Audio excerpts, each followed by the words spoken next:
Olá, pessoal. Estamos aqui de novo com vocês para falar um pouquinho mais de cerveja. Lembrando a todos que sempre nos nossos vídeos, se você tem alguma dúvida, alguma pergunta, alguma ideia de alguma coisa que você queira saber ou mesmo perguntar, manda para a gente, faça o seu comentário, que com certeza a gente vai poder abordar o assunto com vocês da melhor maneira possível. Porque o mundo da cerveja é apaixonante e quanto mais a gente fica sabendo das coisas, assim, mais a gente se interessa pelo mundo da cerveja. Hoje mesmo vamos falar sobre uma coisa assim, que às vezes as pessoas se confundem muito com algumas nomenclaturas da cerveja, que eles não sabem dividir o que é, por exemplo, a diferença entre famílias cervejeiras, escolas cervejeiras e estilos cervejeiros. Vou dar uma breve explicação sobre o que é isso e como que a gente faz para definir. Então vamos lá. Escolas cervejeiras. Vamos começar por elas. O que são as escolas cervejeiras? Nós temos hoje no mundo 4 escolas cervejeiras. Quais são? A escola alemã, a escola inglesa, a escola belga e a escola norte-americana ou americana. Então nós temos 4 escolas. Tá. Por que só tem essas 4 escolas? Sendo que às vezes muita gente já me perguntou: poxa, mas no Brasil tem tanta cerveja que só tem aqui? Exemplo, tem cerveja feita com pequi do estado de Goiás, tem cerveja feita com castanha de baru, tem cerveja feita com jaboticaba, que são frutas murici, são frutas brasileiras, né? Por que ela não pode ser de uma escola brasileira? Não pode. Porque para você definir escola, qual escola pertence, são características de cada escola, e cada país, para se tornar uma escola cervejeira, tem que ter alguns detalhes, entendeu? Para que faz uma diferença grande. Vou dar um exemplo bem por cima. Quais são as características principais, por exemplo, de uma escola alemã? A escola alemã, basicamente, a gente até fala que são os pais da cerveja Lager, né? Que surgiu na escola alemã, onde a gente tem lá diversas cervejas, como Bock, Pilsen, várias cervejas famosas surgiram lá. Mas também tem algumas ales, como a Weiss, que é aquela tradicional alemã. Mas o que a escola alemã tem de característica principal? Uma base muito maltada, você vai sentir muita coisa de malte na cerveja da escola alemã. Principalmente porque na escola alemã existe a Reinheitsgebot, que é a lei da pureza alemã, que só poderia utilizar malte, né? Lúpulo, água e levedura, que é a nossa lei nova, né? Porque antigamente, quando ela foi promulgada, em 1516, só podia usar malte de cevada, água e lúpulo, mais nada. Hoje em dia já se sabe que levedura existe, então foi adicionado, o trigo foi adicionado também. Enfim, isso fez com que a cerveja a escola alemã ficou muito caracterizada pelo malte, pela característica maltada. A escola belga, já que não teve nenhuma lei restringindo o uso de outras coisas, é uma das escolas, ela é a mais complexa de todas, porque ela tem uma característica que é a principal dela, que já não é malte, são as leveduras. São muitas leveduras diferentes, são leveduras que trazem umas características únicas para a cerveja, diferentes umas das outras. Cada cervejaria tem a sua própria levedura. Então a levedura é o carro-chefe da escola belga. A escola inglesa já é uma escola onde as cervejas um pouco mais escuras prevalecem, tem algumas características até de lúpulos ingleses que são mais terrosos e herbais, ou seja, cheiro de terra molhada, cheiro de ervas. São cervejas um pouco mais clássicas. Você define logo porque a maioria das cervejas mais escuras são inglesas, são cervejas com menos carbonatação do que as tradicionais anteriores. E a característica principal dela é essa. Nós temos as escolas americanas, a escola americana. A escola americana, ela já traz uma característica assim, que são únicas. São cervejas assim, mais exageradas, eles gostam de pegar tudo que o velho mundo produziu, ou seja, tudo que as outras escolas produziram e fazer de uma forma mais acentuada. E também os lúpulos norte-americanos têm uma característica única deles, que são aqueles lúpulos cítricos, né? Lembra frutas cítricas como maracujá, frutas amarelas como manga, etc. Isso aí faz com que a característica deles seja única também. Eu dei pequenas pinceladas para explicar mais ou menos o que 4 escolas têm. E para ter uma escola brasileira ou de outro país, o que deveria ter? O que essas 4 escolas têm, que são as características únicas de leveduras, tem no local só, lúpulos, que nascem no local com características únicas, maltes também produzidos na região, ou seja, métodos, tem uma série de coisas, a gente dá até um nome que é o mesmo nome para o vinho, é o terroir do local, né? Características que só acontecem no local. E esse número de características diferentes, se isso vai aumentando e se tornando cada vez mais único naquela determinada região, aí sim pode ser que surja uma nova escola. Mas por enquanto nós temos 4 escolas só. Então a escola é definida mais ou menos desse jeito. E outra coisa, por exemplo, eu posso muito bem fazer uma cerveja aqui no Brasil, mas ela não se torna escola brasileira. É isso que eu estou querendo explicar. Se você está fazendo, por exemplo, uma Witbier, que é uma cerveja belga, ela é da escola belga. Entendeu? Porque as características são da escola belga. Independente de que país você faz a cerveja. Escola é isso que determina escola. Aí nós temos o quê? As famílias cervejeiras. Quais são as famílias que nós temos? 3 apenas. A família das cervejas espontâneas, as ales e as lagers. O que é que define isso basicamente? Bem resumidamente. Cervejas de fermentação espontânea, nós só temos de forma de produção industrial só em um local, na Bélgica. Lá que tem a cerveja de fermentação espontânea, que comercialmente são chamadas de lambics. Lambics porque são de uma região da Bélgica, próxima à cidade de Lambic, por isso que ele até parece o nome, no Vale do Paiottelã, que é uma região lá muito peculiar, porque essa cerveja não tem inoculação de levedura, por isso que chama fermentação espontânea. E são piscinas abertas ao meio ambiente, onde o resfriamento acontece nessas piscinas abertas, e a partir do momento que está resfriando, ainda acontece a fermentação espontânea, ou seja, micro-organismos presentes na atmosfera entram dentro desse mosto, né, da cerveja e fermentam com todas as características únicas daquela região. E isso faz uma cerveja completamente diferente.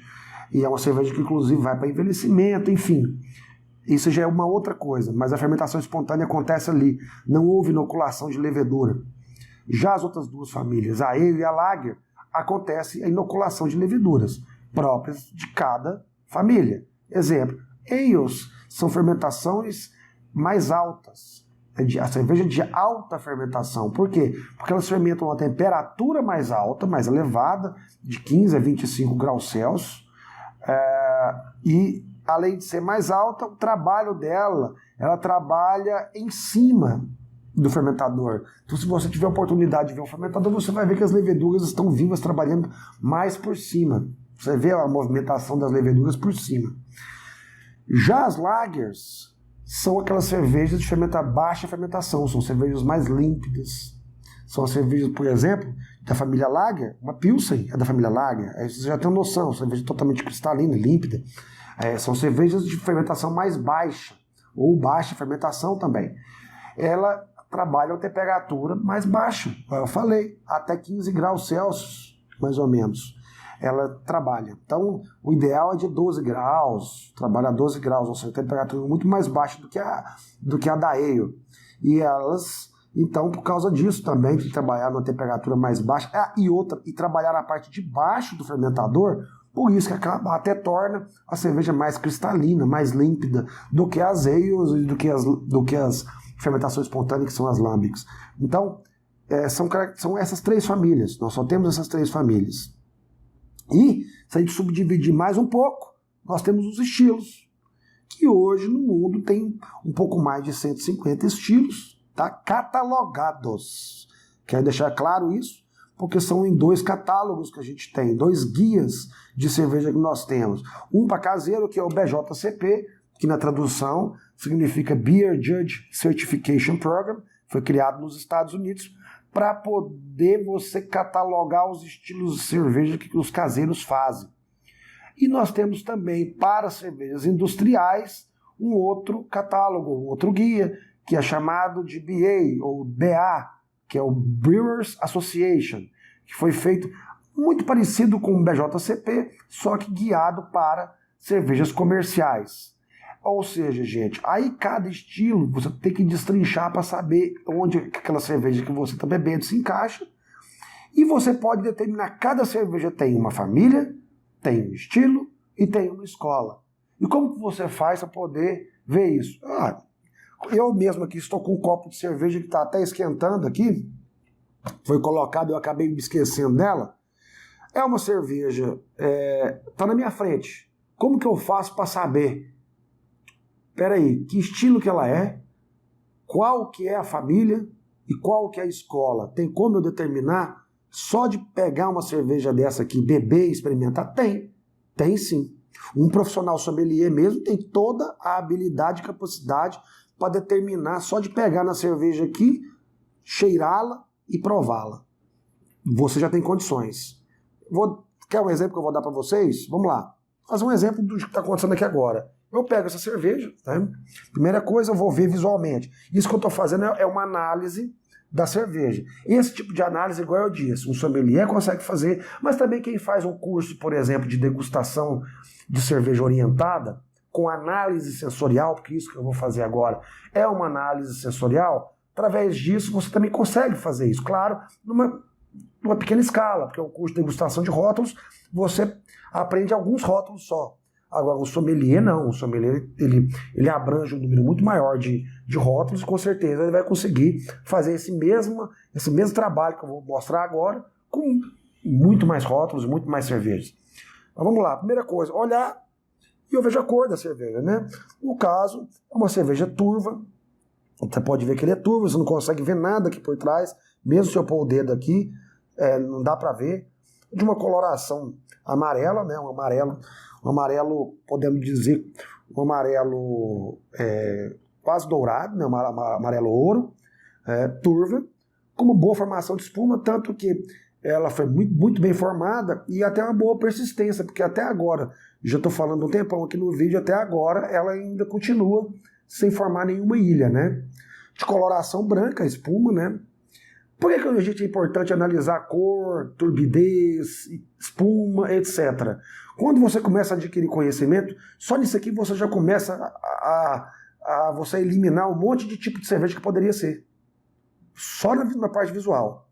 Aí vamos lá para a próxima parte. Você dá um pequeno gelo no copo e vai para o aroma. Vamos lá.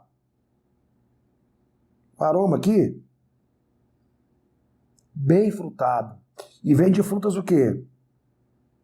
Frutas cítricas, maracujá, tem fruta amarela também, que tem muita presença de manga. Isso aqui a gente já mata muita coisa, mas eu não vou falar ainda. Estou ainda só avaliando. Isso aqui, praticamente, já dá para matar e quase falar o que cerveja que é. Mas vamos lá.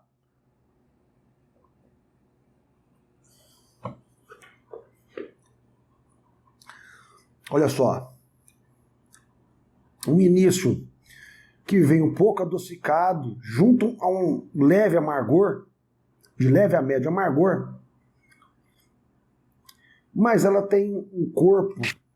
O que é o corpo da cerveja? O corpo da cerveja, quando você põe na boca, ela dá uma preenchida na sua boca, dá uma preenchida nas suas papilas gustativas. Então isso a gente chama de corpo. Quanto mais a gente sente isso, mais corpo tem. Quanto menos, menos corpo. Quanto mais seca, né? Vamos dizer assim.